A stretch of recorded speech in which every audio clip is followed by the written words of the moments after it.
Haruki Murakami once described life as follows. One thing can be said with certainty. As one gets older, one gets lonelier and lonelier. But perhaps that is not a wrong thing. Because in a sense, our life is just one continuous process of adjusting to loneliness.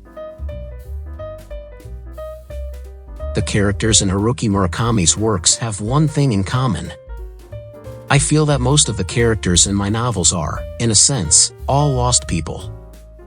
I want to write stories about those people. It's hard to make a novel with a happy ending. Sometimes people ask me why I can't write stories with happy endings. Regarding the motifs of his works, he writes as follows.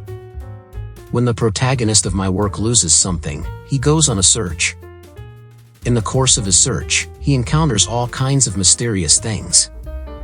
Finally, he discovers what he has been searching for. But he is not sure if it is what he has been looking for. I think that is one of the motifs of my novels. That motif fits me perfectly. The author himself does not intend to write a very sad story. I have never written a story with a happy ending. I think that probably comes from my worldview. As a writer, I am only interested in stories where people fall and are lost. But nevertheless, I don't think I write sad stories because I do my best to find new salvation in the stories of loss. What does he mean by loss and new salvation? Haruki Murakami also writes about this in the following way. It has been my long-held belief that the more one loses something, the more one qualifies for something else. This belief is reflected in the way the main character lives his life. All of the protagonists in my novels, to a greater or lesser degree, hold on to their own style, and hold on to it quite firmly.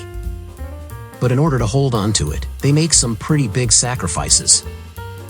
At the same time, they strive daily to find intense joy in the smallest of things. Through such work, they manage to maintain a balance in their lives. So, what does solitude mean to Haruki Murakami?